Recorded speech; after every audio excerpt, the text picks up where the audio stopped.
FM. Massina live, pardon, pour vous. Salut tout le monde, c'est Faisal à l'antenne et on est samedi 12 novembre, on est de retour pour la toute dernière émission de cette belle journée. On a des interviews, des chroniques et encore plus à vous présenter, toujours dans l'ambiance et la bonne humeur. Cette émission est aussi chargée que l'autre. On aura la chronique de Hamza sur le même thème que l'interview de Madame la Présidente du Comité de l'Environnement, c'est-à-dire de la COP22. On retrouve après Emine pour une chronique qui parle du jeu d'actualité des délégués. On enchaînera avec l'interview de la présidente du comité politique et enfin on finira cette émission par Malek qui compte interroger monsieur le responsable des administrateurs. Alors on y va, on commence direct par l'interview de Madame la présidente du conseil de sécurité par Alia qui nous donnera le bilan de cette journée. Tout à fait, merci Faisal. Bonjour Madame la Présidente, Fatine Chahlil. Vous êtes la présidente du Conseil de sécurité. Merci de revenir sur nos ondes après une journée plus chargée, je suppose. Pouvez-vous nous rappeler les problématiques? Bonsoir. Oui, je reviens vers vous après cette journée chargée, vous l'aurez dit. Les problématiques qu'on a traitées aujourd'hui, c'était en premier assurer la stabilité géopolitique des terres polaires. Ensuite, nous avons abordé la deuxième problématique qui était comment sécuriser la frontière turco-syrienne.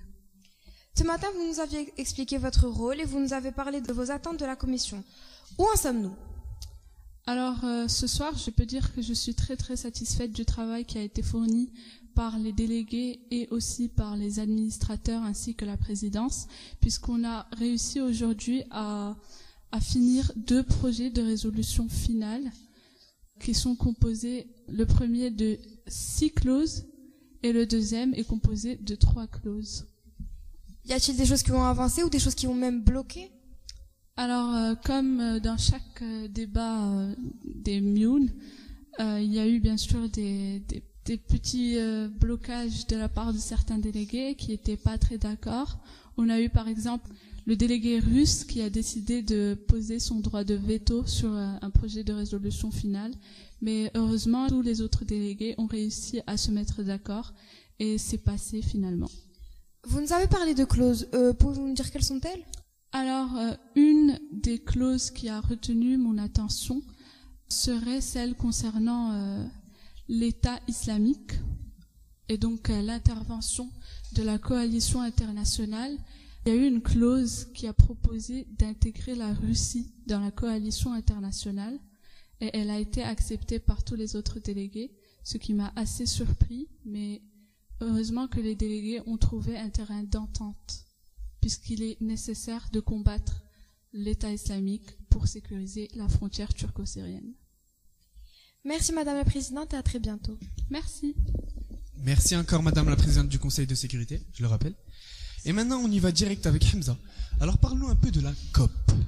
Ah oui, la COP22 Faisal, cette révolution nationale qui remplacera en un mois les sacs plastiques par des sacs en papier et installera des Vélib à Marrakech. Des Vélib à Marrakech. Déjà qu'on s'en sortait pas à pied à Marrakech, pour la COP22, ils ont vraiment mis le paquet, ça c'est sûr. Ouais. Cet événement, médiatisé internationalement, accueillera l'élite politique mondiale pour évoquer des questions sérieuses sur l'environnement. De cette élite, on retiendra les représentants méga polluants, comme la Chine ou les États-Unis, les méga actifs, comme le Brésil, le Maroc ou le Costa Rica, qui font des efforts notables, ou bien encore les méga attendus, comme Leonardo DiCaprio ou François Hollande. La COP22, c'est aussi se regrouper sous une seule bannière. La solidarité, c'est bien, mais je me demande pourquoi on n'y avait pas pensé plus tôt.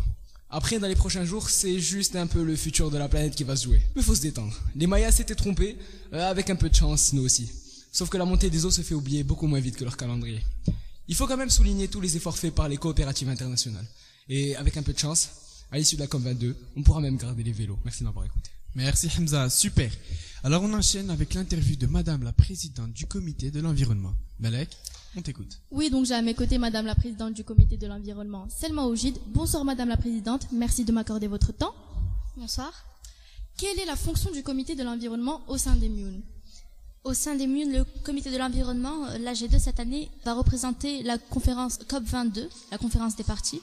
Donc les délégués vont jouer leur rôle comme s'ils étaient dans la COP22. Et quel est votre rôle en tant que présidente de ce comité?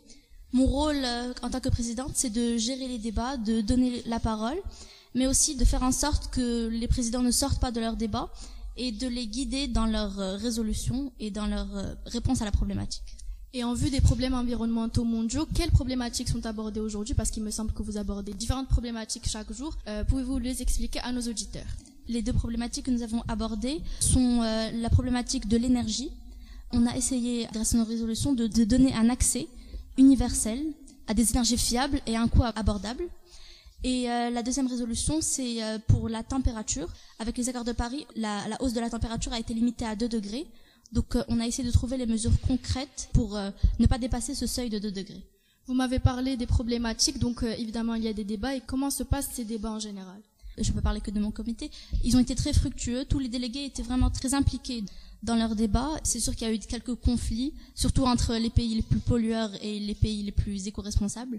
On a réussi à voter plusieurs résolutions. On a réussi à trouver un consensus entre tous les pays membres du comité.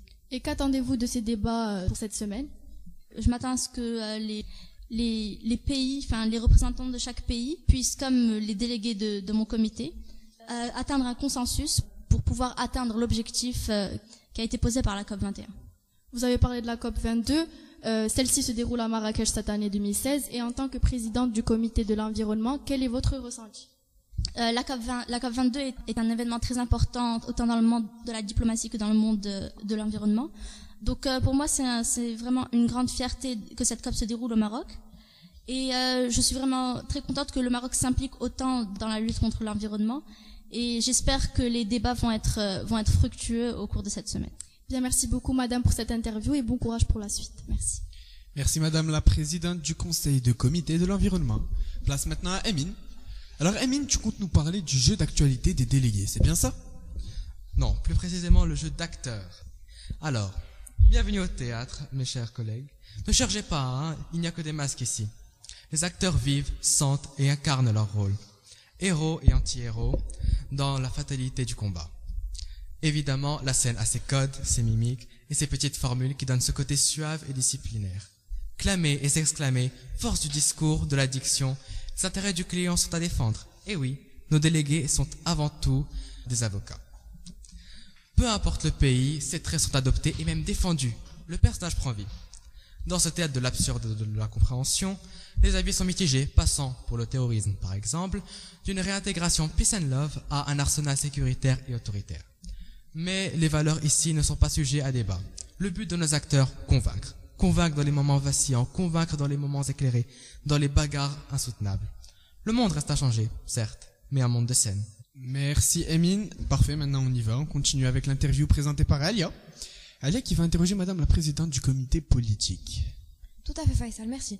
Bonjour madame la présidente du comité politique, Imen El Abassi. Bonjour. Pouvez-vous nous parler de votre comité? Quel est son rôle? Contrairement aux autres comités de l'Assemblée générale, mes problématiques ne sont pas dans l'objectif du développement durable. Au contraire, ce sont des problématiques actuelles qui touchent tout le monde maintenant. Vous voulez que je vous les cite? Ouais, allez-y. La première, c'était comment pouvons-nous assurer la sécurité des populations sans atteindre leur liberté, par rapport au terrorisme notamment, et les nouvelles restrictions dans les pays touchés, si je peux me permettre. La seconde problématique, c'était comment nous pourrions impliquer la société civile dans les prises de décision. Parce qu'aujourd'hui, il y a encore des États où les gouvernements étouffent la société. En quoi consiste votre fonction? En tant que présidente, je me charge du bon fonctionnement du comité. J'attribue le temps de parole à chacun des délégués. Je les conseille parce que c'est pas mon premier moon, alors que pour la plupart d'entre eux, c'était leur premier moon. Et quel est le sujet du jour? Hier, c'était le débat informel. Aujourd'hui, c'était le débat formel par rapport aux deux problématiques. Donc ce matin, on a débattu la seconde problématique sur la société civile et cet après-midi sur la liberté et la sécurité. Et qu'attendez-vous de la commission? Je pensais qu'il y aurait beaucoup de délégués qui n'oseraient pas trop participer, mais au final, tout le monde a participé au moins 3 fois, ce qui est vraiment conséquent. Je me rappelle que moi, la première fois, j'avais vraiment peur, c'était très intimidant de parler devant autant de personnes, et finalement, ils se sont tous lâchés, je suis extrêmement fière d'eux. Donc, avez-vous été satisfaite de la journée d'aujourd'hui? Oui, extrêmement. Après, j'ai eu un peu peur au bout d'un moment lorsque la délégation indienne a soumis une résolution extrême, mais on a fait passer une motion pour ajourner le débat, pour repasser en lobbying, et finalement on a réussi à trouver un consensus. Merci beaucoup, Madame la Présidente, de nous avoir accordé votre temps. À très bientôt, je l'espère. Merci, c'était Imen El Abbassi, la présidente du comité politique, interviewée par Alia. Alors et enfin, pour finir cette émission, on va enchaîner avec l'interview du responsable des administrateurs. Malek, on t'écoute. Oui, Faisal, ce soir j'ai avec moi le responsable des administrateurs, Monsieur Selim Kamal. Merci de m'accorder votre temps. Bonsoir. Pouvez-vous m'expliquer qu'est-ce qu'être responsable des administrateurs et qu'est-ce qu'être administrateur?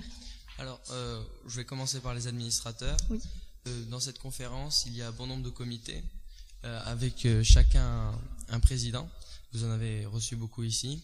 Et chacun de ces présidents se doit de gérer les débats, les temps de parole de chacun, afin de garantir des débats productifs. Ils sont donc concentrés sur la gestion du temps de parole. Ils ne peuvent donc pas effectuer plusieurs tâches qui touchent donc à la logistique.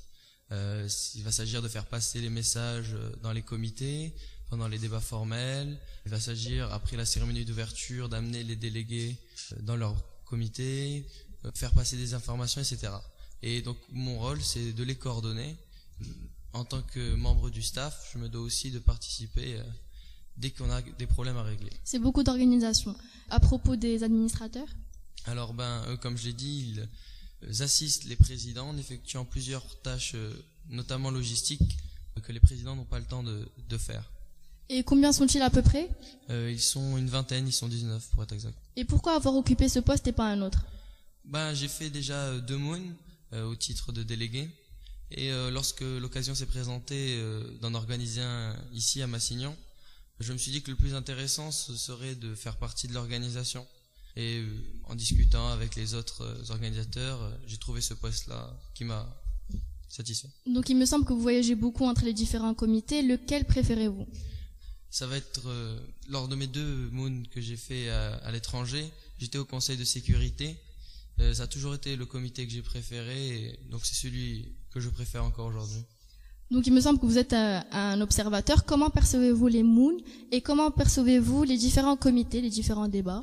Je pense que tous les comités qui présentent des problématiques très diverses et variées, mais toutes très intéressantes. Et je pense que le travail sur ces problématiques est très intéressant parce que il fait appel à des capacités de recherche, il faut savoir trouver les bons renseignements, et ensuite des capacités de réflexion, puisqu'il faut savoir bien analyser, et enfin savoir bien présenter tous ces arguments qu'on a trouvés afin d'être convaincant. Merci beaucoup, monsieur le responsable des administrateurs. Bonne soirée. Bonne soirée à vous. Et voilà, merci beaucoup à monsieur le responsable des administrateurs encore une fois, et à toi aussi Malek. Et enfin, c'est bon, cette journée est terminée, c'est la fin. On vous remercie à vous, les auditeurs, c'est la fin de cette journée, de cette émission, qui on peut dire a été chargée. On remercie encore les chroniqueurs, les techs et tous les invités de la journée. On vous souhaite une bonne fin de soirée sur les ondes de Mass FM, et on vous dit à demain. Mass FM, Massignon Live.